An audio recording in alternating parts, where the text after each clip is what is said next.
This is Gareth Southgate, and this is the Three Lions podcast.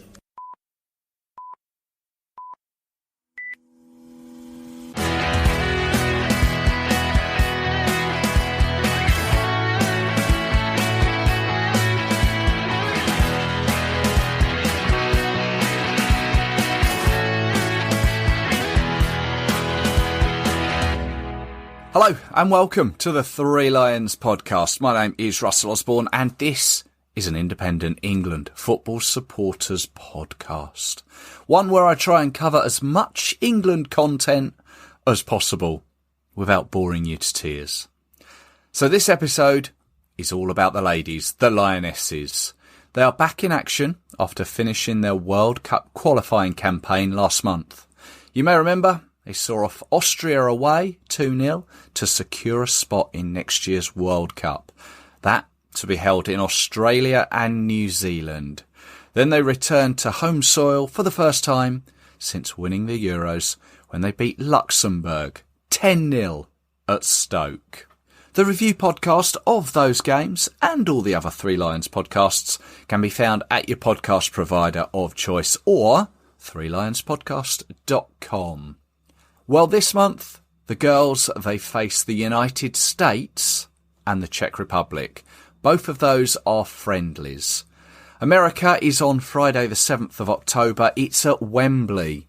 It's a game I'm pleased to say I'm going to, and I'm taking my daughter along with me for her first Lionesses game. And then there's the Czech Republic. That's down at Brighton on Tuesday the 11th of October. Coming up, I'll once again be talking to Rich Laverty about the squad, and also a first for the pod. When talking about the women, we'll get a perspective from one of our opponents.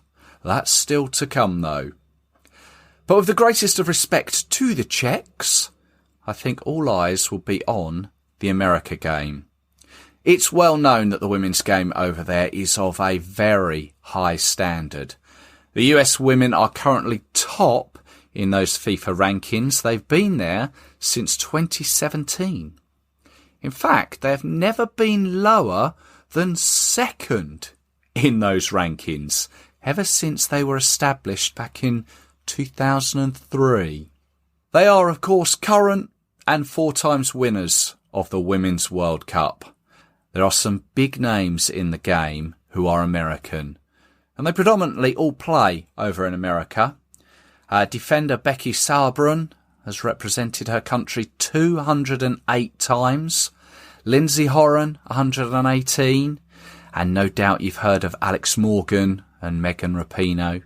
Capped 198 and 194 times, respectively. Morgan, well, she's scored 119 times.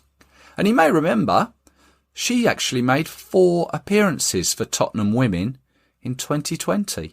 Now, this is exactly the sort of competitive test that Sarina Wiegman has been waiting for. Don't forget, she has still yet to experience defeat whilst managing the Lionesses. This since taking over in September 2021. Since then, they have played 21 times, winning 19, drawing 2, scoring 118 goals and only conceding 5. At the US, to compare, well, they haven't lost a game since losing the Olympic semi-finals to Canada in August 2021. And since then, they've played 21 times and only drawn 3 of them. This is a game where 2 real heavyweights are coming together, even if it is only a friendly. Now, the last time they met each other was in March 2020, and they came together at the She Believes Cup in Orlando. The States won 2-0 that day. This upcoming game will be the 19th meeting between the two sides, and the record between them is 12 victories to America, 2 draws, and 4 wins for England. And the most recent of those victories being back in 2017, in the days of Mark Sampson. There was a 1-0 win in the She Believes Cup thanks to a goal from Ellen White. We've only ever met twice in the World Cup, America, winning both of those in 2019 in France and 2007 in China. Now, this is a little anomaly. Back in 1997, England went to America and played them twice in 3 days, losing 5-0 in San Jose and then 6-0 in Portland. I think they'll put that down to a not the most successful of tours. And the last time the two sides met here in England was in 2015 at Milton Keynes. Wembley, of course, will be a bigger stage, but back then at Milton Keynes, America won that game, and a certain Alex Morgan, who I've already mentioned, scored the only goal that day. I'll come on to the squad that Sarina Wiegman has picked in a moment, but let's just also give the Czech Republic the respect that they deserve. They are currently ranked number 28 in the FIFA rankings. They're a team that have never qualified for an international tournament. Not the Women's Euros, not the Women's World Cup, either as Czechoslovakia or as the Czech Republic. And they haven't actually made it to next year's finals either. They finished third in their qualifying group behind Iceland and the Netherlands. They did, though, play in this year's 2022 She Believes Cup in America. And they actually held America to a goalless draw, which I think caused quite a stir. They'd go on to gain third place in the final standings there. But this will be the 5th meeting between the two sides.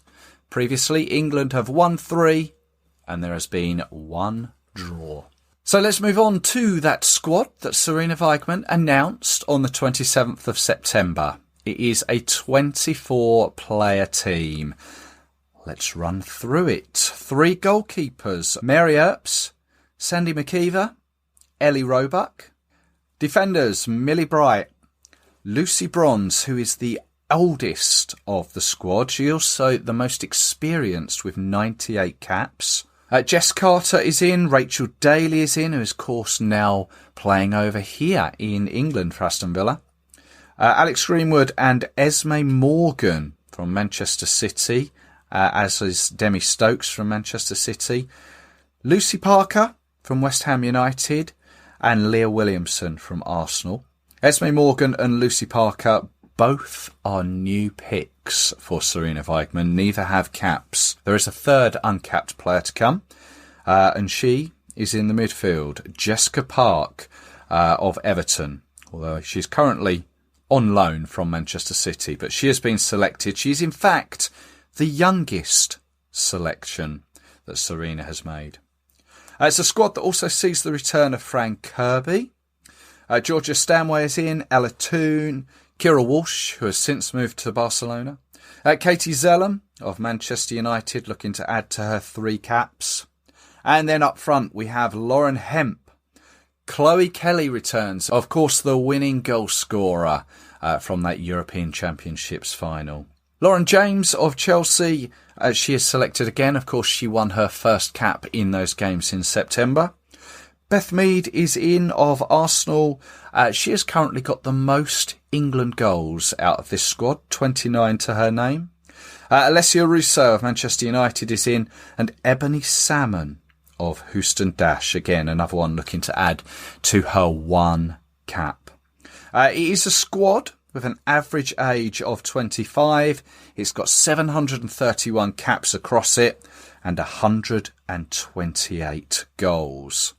It is a squad that is represented by 7 players from Manchester City, 4 from Manchester United, 4 from Chelsea, 2 from Barcelona and 2 from Arsenal, 1 from Aston Villa, West Ham, Everton, Bayern Munich and Houston Dash. Now, since the squad was announced, Manchester United's Alessia Russo has unfortunately withdrawn with what's being called a small injury, which is a shame. 10 goals in 15 appearances.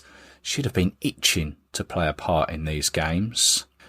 And then following that, there was the announcement that both captain Leah Williamson and Lucy Parker have also withdrawn. Williamson, it appears, sustained an injury during training, and she definitely won't be available for the USA game. Watch this space, though, with regards to the Czech Republic. And then, unfortunately for Lucy Parker, she picked up an injury during West Ham's weekend game. So unfortunate. It will be interesting to see how they cope without Williamson. She's been part of this setup for so long now. Not missed a game since the 10-0 away win over North Macedonia in April of this year. But in their place has come Lottie Wubben-Moy and Nikita Paris from Arsenal and Manchester United, respectively. And there are a couple of names that have been left out of the squad. These include Jordan Nobbs of Arsenal, Chelsea's Beth England, and still no place for Manchester City's Steph Houghton.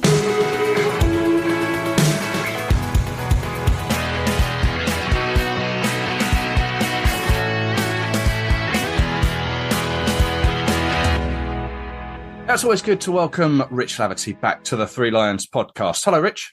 Morning, mate. Okay. All very well, thank you. Yes, we have got two games coming up for the Lionesses. This on the back of with the greatest of respect, a disjointed start to the Women's Super League. What with the Queen's funeral, has that had any sort of impact on the game, on this selection? I think it had a negative impact. Obviously, the first weekend, there was a lot of games scheduled for big stage, which didn't happen and maybe won't happen now. But I mean, I suppose that's just how it is. At the end of the day, it was a pretty unprecedented situation. I don't think it's had an impact on performances, particularly, what Serena's like. I think she's pretty set in her ways on things and who she wants to select. And obviously there's a few new faces in there, which is good. It's always nice to see young players come through and, they know they're being noticed and they know that they're being given opportunities. But yeah, it's been a weird few weeks really with some of the results, but I don't think that's down to missing games. I think most teams are probably glad for the extra week's prep back in the Euros. So no, it's been a strange one, but I think that's just showing the level of competition now in the league and the results that we're seeing. So no, I think knowing Serena will probably have had her ideas, no matter what happened really. Well, let's just touch on those three new call-ups. Esme Morgan of Manchester City, Lucy Parker of West Ham United, and Jessica Park of Everton. For those that aren't aware of them, do you want to just give us a brief outline of what they're like, their sort of positions?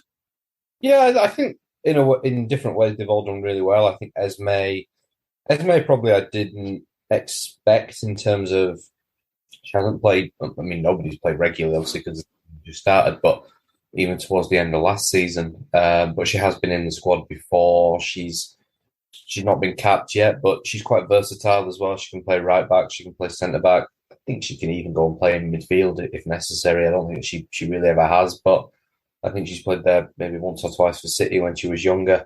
You know what it's like at international level. That's quite appreciated. She's a good young player as well. Lucy Parker was probably, I hate saying the surprise name, but because she's done very well. She's growing as a player.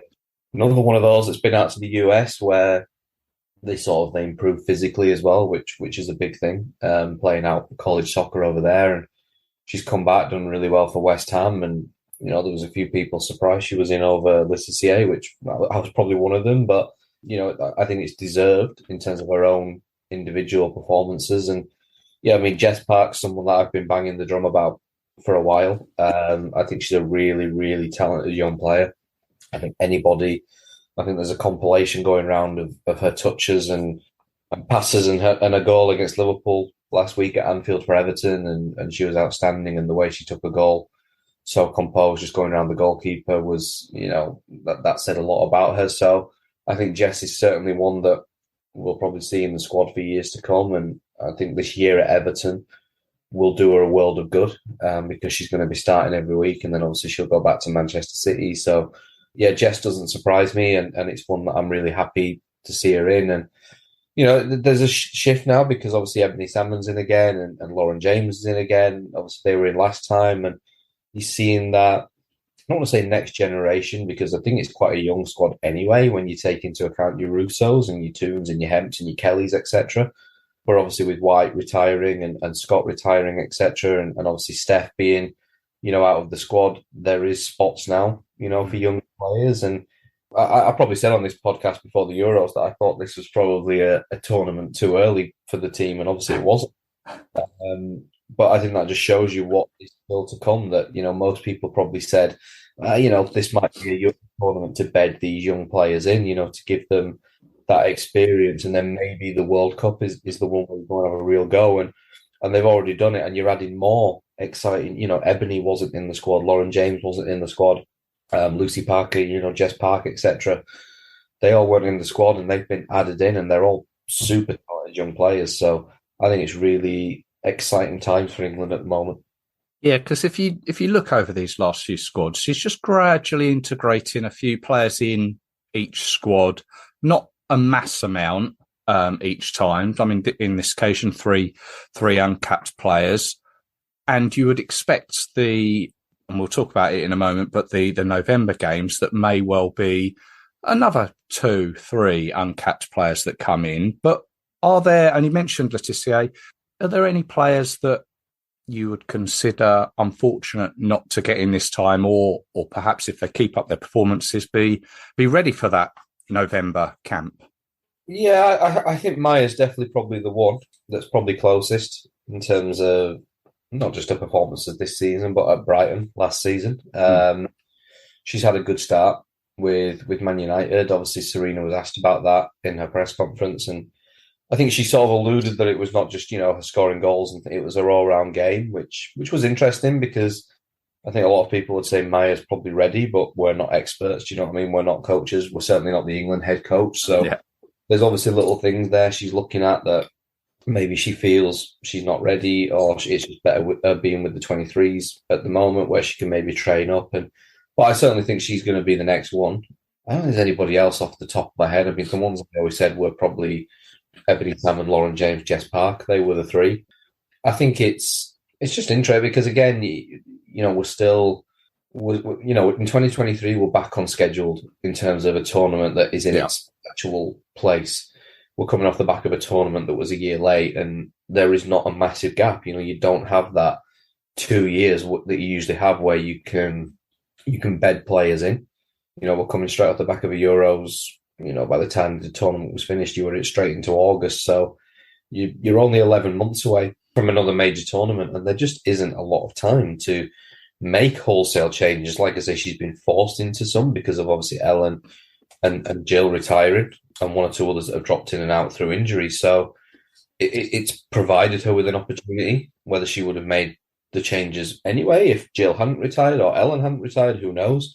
But it's provided her with an opportunity. But you don't have a lot of time. Maybe the major changes will come after the World Cup when you have that 2-year gap again. Right. Yeah, I understand. One question that, I probably already know the answer to this. Rachel Daley, obviously, she's selected as a defender throughout the Euros, and her previous time as a Lioness in 59 caps. Obviously, she's been playing as a striker whilst at Houston Dash. She's come now to play for Aston Villa. She's scoring goals for Aston Villa. I mean, I'm sure that Serena would have thought about putting her up front previously, but now she's doing it on our own doorstep in England. Do you think she's going to ever change her mind about where to position her on the pitch? Yeah, it's an interesting one because it's not even just a Serena thing. It's sort of just always been the way with England that she's played fullback, she played right back. Now she's playing left back. Look, I'm sure if push came to shove and suddenly you got a ton of injuries, she would. And we have seen her play up front for England on occasion, just not regularly. Yeah, it's a weird one, I suppose. I mean, at the end of the day, you've obviously got Russo up there that's probably going to be the number 9 moving forward, and I'm sure Ebony Salmon will get opportunities, but I suppose it's just a case of there's less competition at left back. Obviously Demi Stokes, Greenwood's obviously gone to centre back. and it's kind of only Demi now. And obviously, Demi, for whatever reason, wasn't the favoured left back in the Euros because Rachel Daley played every game. And to be fair, she actually did quite well. I think it was probably only the Spain game. She struggled a little bit when Athenia came on at Brighton. But I thought apart from that, she did. The thing with Rachel is as well, it's just a strange one because she is a striker, but she almost suits being a defender as well because she's so tenacious. She's got that sort of, that Yorkshire Terrier kind of, so, she gets stuck in, she'll fly into tackles and it's just, I don't know. It's a strange one. I mean, you almost feel like it's a case of, look, sorry, Rachel, but we've got strikers and we don't really have left backs. So, we kind of, if you can play there, we kind of need you there. So, if Russo got injured and Salmon got injured and Beth England got injured and whatnot, I'm sure we would see Rach Daley up there. And, Serena's not stupid. She knows Rach Daley's goal scoring record, whether it's here or in America. And it's a weird one. I mean, I think with Rach, sometimes you get pigeonholed as versatile. And like, it's a good thing in a way, like I said, especially at international football. And I mentioned it with Esme, because the squads are so small. If you're versatile, I always say to people, the first name on the squad list is probably people like Rachel Daley, because she can go and cover 4, 5, 6 positions. But as a player, it's probably quite annoying because you do get shifted around a lot. I'm sure you want to nail down a position, but Rachel said, we asked her about this before the tournament, and she said, she doesn't care as long as she's playing for England, she'll play anywhere. And that's her kind of attitude, which is good. I'm sure she'd love to play up front. I'm sure she would, but if she can do a job there, and that's where Serena sees her. Like, I mean, at the minute, who are we to question Serena because she's got play so far? So, I feel a bit sat here saying, "Oh, she should play her somewhere else." I think, well, she won the Euros, so exactly. Yeah. No, it's good to have the strength in depth. Now we've got the USA Friday the 7th of October and the Czech Republic Tuesday the 11th of October at Wembley and at Brighton, respectively. I mean, we all know how good the USA are. Perhaps not so much about the Czech Republic, but go on. What do you know about the pair of them? What should we be looking out for? I think the US is a great test because obviously, they are still the number one team in the world officially ranked the number one team. They're the double world champions, and they're probably the ultimate test. If you are going to win a World Cup, you're probably going to have to beat the US at some point in Australia next year. So I think it's an interesting one because I think the US are in a bit of I probably have been for a while now, a little bit of a transitional period in that some of those old, for whatever reason, Vlatko Andonovsky sort of laid down the law to them to say, look, keep your performances up or else you're not going to be in the squad because we've got good young players coming through. And some have. Obviously, Alex Morgan, has had an unbelievable year with San Diego, and unfortunately she's injured for this camp. But, Megan Rapinoe's really hit form again lately. She's still in the squad. You've still got Becky Sauerbrunn, but Crystal Dunn's only just come back in, obviously after having a child. But, the other ones that we were so used to, people like Sam Mewis, is not in the squad now. Obviously, Carly Lloyd retired, and there's one or two others that have sort of been in and out. But it's a very different looking squad to what we were used to, and probably what casual viewers saw at the World Cup in 2019, because you have a lot of young players now, particularly in forward areas. But it's still going to be a tough test because they have a way of winning, and they're incredibly physical, they're strong, they're tough. They've got exciting players as well. Sophia Smith and Trinity Rodman, people like that. They brought in Alicia Thompson, 17 years old, for this camp. And you still got people like Rose Lavelle are still in there as well. Yeah. So, it's not going to be an easy game. It's going to be the ultimate test because they are still the number one team in the world. And I think it's the best kind of test you can have. And Vlatko said the same yesterday on his media call. He wants the same thing. He wants these, England are the European champions. So it was a game he really pushed for. Czech Republic, a little bit of I don't know really whether it was maybe a different one in terms of she maybe wanted to play a team that might come and sit in, and it's a different kind of test. The US will have a real go and probably go at England, whereas Czech Republic, obviously slightly lower ranked, might just sit in and try and defend, and it offers a different test. Maybe they just couldn't obviously get any team they wanted. I don't know. Obviously, a lot of teams have got busy schedules. Obviously, Spain are playing the US I think Germany are playing France.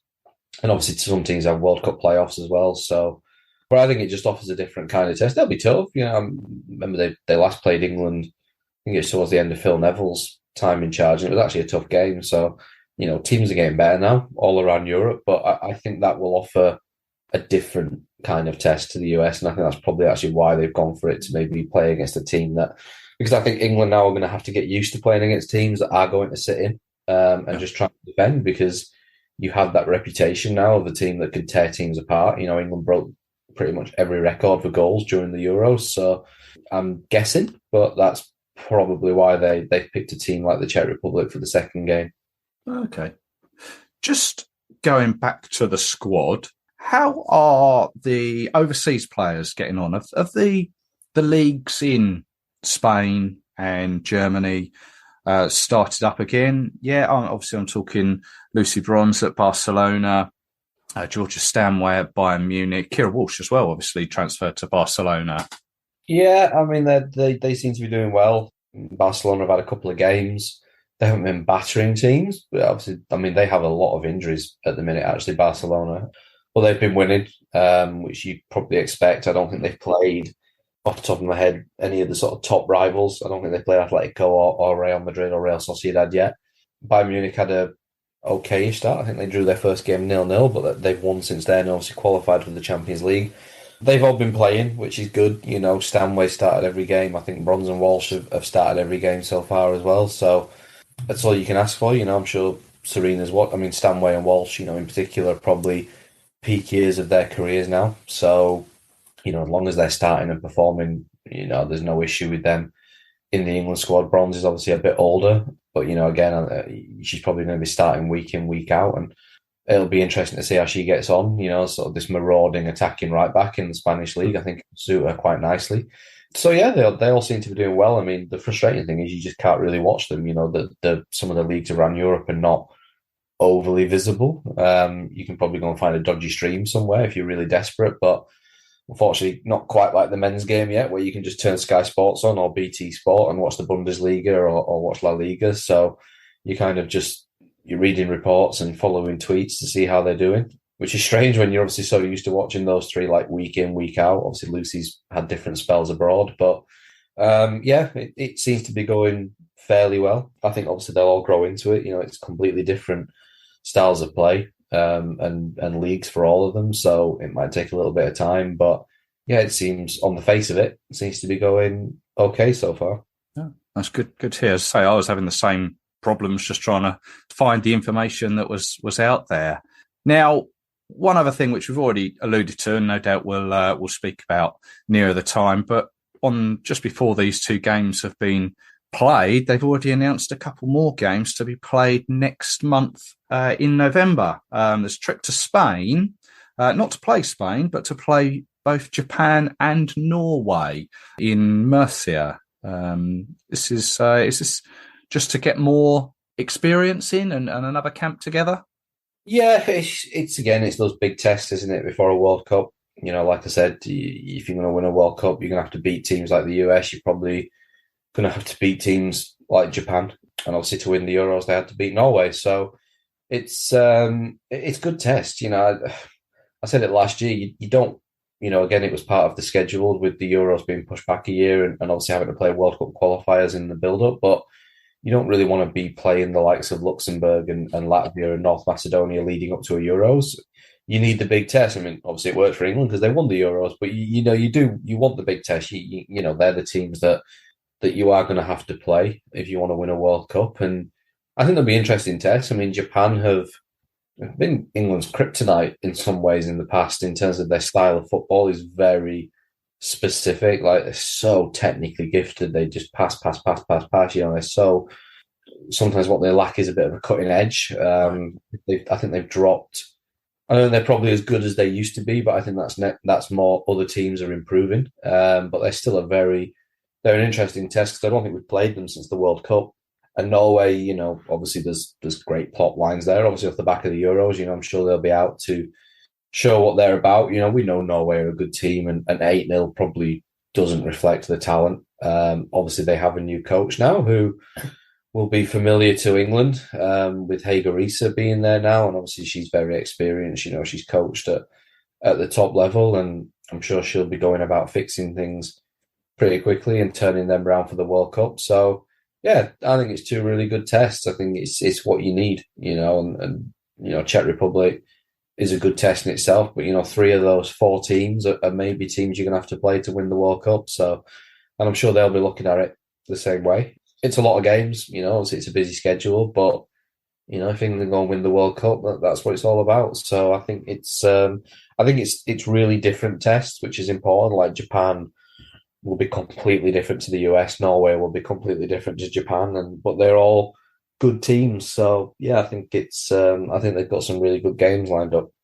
Well, we'll try and touch in with you ahead of those games, but obviously, what with the Qatar World Cup, the Men's World Cup, obviously taking place around a similar time, it's just going to be very busy around then. But one other thing I'd like to just touch on and get your thoughts on, and it's not related to the Lionesses, but related to the women's game. There is an issue in Spain with the Spanish national teams. I wonder if you can just explain sort of briefly what that is, so people can just, if they haven't heard about it, just get an understanding of what's going on, because it's quite a big issue. Yeah, it's a really sorry situation, to be honest, because Spain has emerged now obviously as one of the top national teams in women's football. Essentially, what's happened is 15 players have written to the federation. I think privately. I don't think it was ever intended necessarily to go public, expressing some concerns against a variety of things. I don't think it was against any one thing. A lot of people have come out and said, it was specifically against the manager or specifically to get the manager removed. The players seem to have said that's not what it's about. It's about overall standards. It's about training. It's about facilities. It's about their well-being at the end of the day, and the fact that I think a lot of them are, mental health and they're just not feeling right in the environment. And basically, obviously, the federation have come out sort of punching and they've made it public, and probably a tactic, I suppose, to pressure the players. But they've basically said, look, if you don't want to play for us, we're not going to pick you, which seems to be the case. I mean, the Spain squad for their games is out later today, so we'll find out. But it does seem like it's going to be a very different squad, and that the 15 that publicly, wrote this letter are not going to be selected because they don't want to be. The federation have also then said, well, we're not going to. So I don't know how it's going to play out. I mean, the head coach, there's been other allegations come out, about how he treats players and how controlling he is. But, his dad works well within the federation, and, he's kind of got that. He's, there's this sort of view that no one's going to get rid of him. Right. Even though he seems to be. Don't get me wrong. I don't think if they got rid of him tomorrow, I don't think these issues would just go away. I think it is a thing, but it's just really sad because they had the situation in the league at the start of the season where officials went on strike, and the first round of games were all cancelled, and it's a bit of I interviewed the Real Sociedad head coach Natalia Arroyo a couple of weeks ago before the Champions League game, and she was very open about it and sort of said that people are at war in Spain at the moment with each other over this, and it's so sad because obviously the Spanish game is at such a high point now in terms of Barcelona have become, exactly, one of the dominant teams. We know Spain now are one of the top national teams, and it's just a mess. I don't know. I mean, there's been all sorts with the Spanish Federation over the years, and this goes back to even before Jorge Vilda was in charge, where there was a feeling they didn't really care that much about their women's team and how they were treated or whatever else. And I think the players have had enough now. The players are saying, look, we're not standing for this. It's 2022, and we've got standards that we're seeing being set all around the world that maybe are not being matched. I'm not going to pretend I know the absolute ins and outs of what's going on. I'm just reading, obviously, the federation statements and the players' statements, and obviously, I think you can put two and two together with what they feel is going on. And like I said, there's been other reports from media, obviously, about things that have gone on that haven't been confirmed, like officially. But I don't really know how it's going to resolve itself, to be honest, because the players are very adamant that they're not going to stand with each other. The federation are very adamant they're not going to be selected. but they also seem to be pretty adamant they're not going to change the coach. So whether they're going to change anything else behind the scenes to improve the standards, who knows? But I don't know. There doesn't seem to be any give and take. Like the players are sort of standing firm, the federation is standing firm. I think we will see a very different Spain squad announced. There's already rumours, a lot of young players being called up because the 15 are not going to be selected. So, yeah, I mean, 9 months out from a World Cup, it's a bit of a mess, I think it's fair to say. Yeah, that's a shame. Obviously, we say squads announced today. We're talking on Friday the 30th of September. Well, let's hope that can be resolved in some way, shape, or form. They can get around all of this because obviously we know what sort of how good the Spanish national team are, and you don't want it to be to the detriment of them going down to the National League. But yeah, we shall watch and learn, and obviously you keep us updated. I see on Twitter where you are quite active. Rich, thank you very much as always for joining us and just explaining a few things. We'll talk again. Not a problem, mate. Thanks for having me on.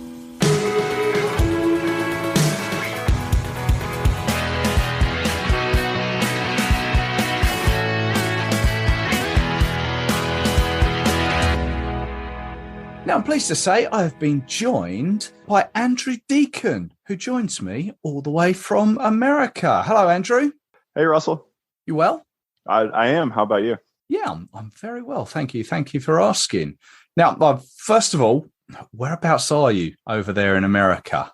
So I'm located in Columbus, Ohio, which is considered the Midwest in the United States, for those unfamiliar. Yeah, I've got to be honest, my American geography isn't the best, but what I was kind of hoping is, are you out of the way of Hurricane Ian? I am, thankfully, yes. I'm well out of the way right now, so yeah. Yeah, that's not looking good there, but thoughts with everyone who's been affected by that. That doesn't look pleasant. The Lionesses. I came across you on a Facebook group, on a Lionesses Facebook group, and you said you were American and you follow the Lionesses. And I thought, well, this is an interesting one. Do you want to enlighten us? Yeah, of course. Yeah, so it is very unique. As an American, I'd consider myself a pretty standard sports fan over here, but I do like soccer or football, as you guys refer to it as. More than most Americans. And so I gained major interest in the U.S. women's team. And then I got into the Lionesses because the American team just became kind of dull to follow after a while because we knew we would be winning most of our games. And it wasn't as entertaining as maybe other teams. So that's really how I got onto the Lionesses. And there are just so many fun faces on their team, and just seeing their play style just really grabbed me. So when are we sort of talking here? What sort of time period when you picked up on them? Probably the 2018, 2019, right before the 2019 Women's World Cup. Okay, so when Phil Neville was in charge then. Mm-hmm. So that was the World Cup in France where England got to the semi-finals and came up against the US women. Yeah. It was a great game. Yeah, it was just the US's firepower matched up with England's strong style of play. It was certainly a fun match to watch, and it was talked about very much on the US side over here, and gained a lot of viewership and a lot of a new following from the US side. Well, obviously, you mentioned there that you. I don't know whether falling out of love with the US women's national team because they were continuously winning. Dare I say it, that the Lionesses are now continuously winning. We haven't lost under Serena Weigmann. That's, it's a great achievement. Certainly. But, who stands out for you for the current Lionesses or from previous time watching them? For me, Ellen White was really what grabbed my attention. Her style of play and her goal scoring ability is unmatched to anyone else in the world. But now that she's retiring from the national team, I think Ella Toone or Alessia Russo are probably my favorites now. I think they bring such a fun style of play and a nice young, vibrant life to the team that can really carry them into the next World Cup and major tournaments moving forward. Yeah, I think you're right. I mean, just with regards to some of the players, obviously Rachel Daley, she was playing over in the States last season before she was transferred to Aston Villa. She was at Houston Dash. Likewise, Ebony Salmon, who is also at Houston Dash, is in the Lionesses squad. What's the standard of like the national leagues over in America like? Yeah, well, they're certainly gaining popularity with each major tournament. So the MLS on the men's side has recently just caught on in the last few years or so. So I would say that the women's is a little behind. But I think the more that the game grows over here and the more that it's televised, the larger chance it has at becoming more popular. So right now, I think there's maybe between 8 and 10 teams, but I think, with its growth, the popularity will grow amongst Americans over here. All right, in saying that as a school or college sport for girls, the like soccer, football is one of the most popular sort of recreational sports. Is that right? I would agree with that. Growing up, most of the girls over here played soccer in the fall and then other sports in the spring, or vice versa, and that kind of just carried on through high school. So I would say soccer for girls growing up here is one of the most prominent sports. Gotcha. Obviously, our highlight of this year and of the past however many years has been winning the European Championships here on home soil. Obviously, being over in the States there, you are, 5-6 hours behind us. Did you get to see it on the TV over there? Was the European Championships available to watch over there? Yeah, it was. It was televised nationally. So over here, there's a lot of pubs that'll put on the games for the games that are going on over in Europe. So I was able to convince my friend group to come with me to one of the local soccer pubs to watch the game, and I have so many England shirts that I was able to loan them out to my friend group. So we were able to have a watch party there, and other than us, there was maybe 20 to 25 other people there to watch that game as well in England shirts. So. Excellent. So I mean, the final. What was the American reaction to England, the Lionesses beating Germany? It was exciting. It was a great game. There was some great goals scored. It was a very exciting final.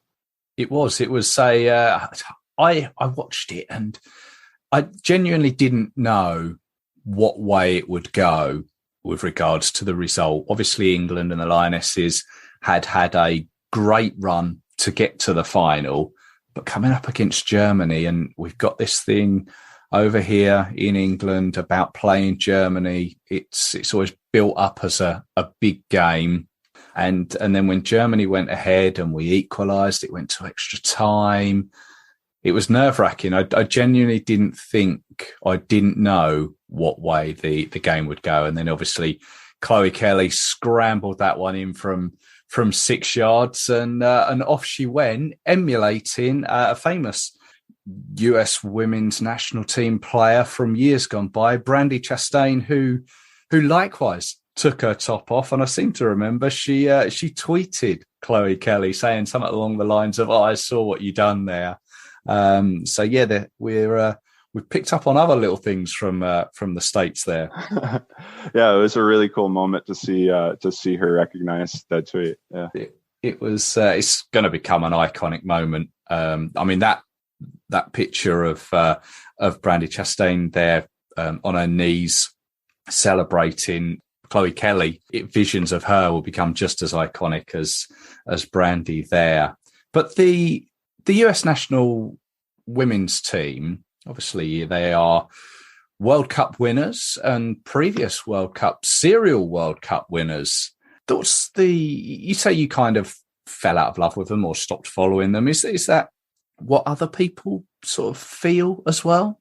I would say the majority are in love with the women's national team due to their dominance over the past decade or so. Yeah. But I still do like the American team a lot. But I would prefer the Lionesses over them. So come Friday, the game at Wembley, it's a big game. It's the first time that the two teams have ever met at Wembley on the women's side. So it's going to be a very big moment. It's sold out. How do you think it's going to go? I think it's going to be a really good game. I think we're going to see an exciting offensive attack from England matched up with a strong, stout U.S. defense. I can see it being a 1-2, 1-1 type game, but I think it might come down to a penalty or a free kick to decide it. But I think these two teams, they're the best in the world, and it'll be an exciting game to watch. Yeah, if it was to come down to a penalty to split the two or a set piece like that, yeah, that could be interesting. But I think you're right in saying it will be a tight game. It's certainly the sort of game that the Lionesses need, because some of the games that they played are, as I'm sure you're aware, have been won by double figures, 10-0, 20-0, which frankly are, in my opinion, just a little bit ridiculous. I don't know if America have had scores like that, have they? Not in this sport, but I think the American consensus is that these scores are enjoyed more than ties or 1-0 games, due to the excitement and the action that the match draws.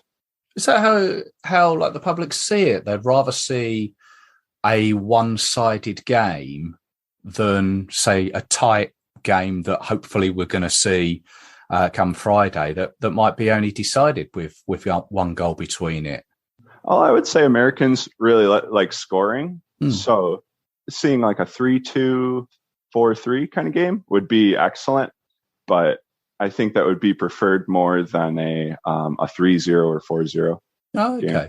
We like to get your money's worth with regards to goals. Yeah.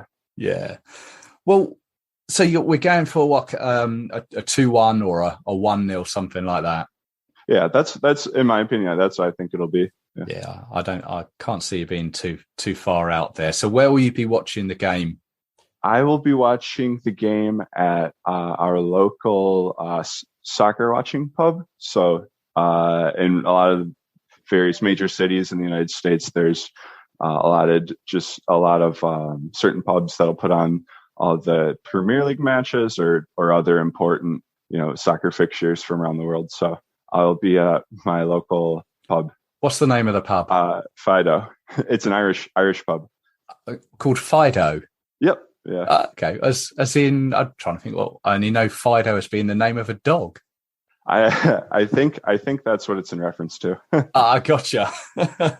Well, enjoy the game, Andrew. Thank you very much for joining us to just educate us a little bit about what football soccer is like over in America. Yeah, absolutely. Thank you so much for having me on. I appreciated this.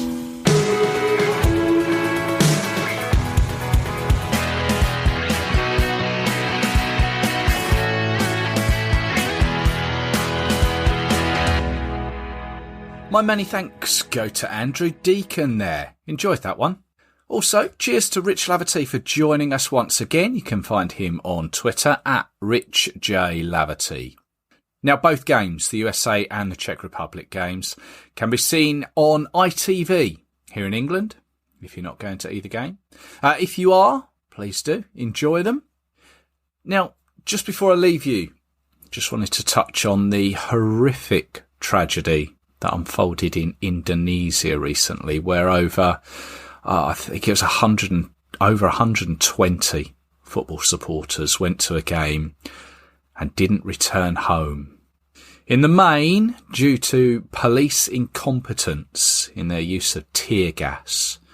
And from my observations, the initial pitch invasion has sparked this, but the decision by the police authorities to respond with tear gas to the point of a stampede and suffocation is barbaric. I feel for the people who were involved, those who witnessed it, those who have lost family members through it. It's horrific. FIFA have a rule that tear gas shouldn't be a method of crowd control. This investigation is likely to be prolonged, but it's already become one of the world's worst stadium disasters. Thank you once again for tuning in. As always, much appreciated. You are more than welcome to follow on social media. Just search Three Lions Podcast. You can find it on Facebook, Twitter, Instagram, YouTube too. If you're listening on iTunes, you can leave a review there. Should you feel that way inclined, that would be appreciated. And there are plenty of other episodes to be found at threelionspodcast.com. Now, throughout the year, I've been speaking with England fans who have followed the men's senior team to World Cups over the years. And the most recent one was where I looked at Japan and South Korea in 2002. I'm sure there'll be something there to tickle your fancy, as it were. I'll be back with you very soon, hopefully, looking back over these two games. And also, I'll be back with some more England content. I very much hope you can join me for it. So until then, take care, look after yourselves. Cheers.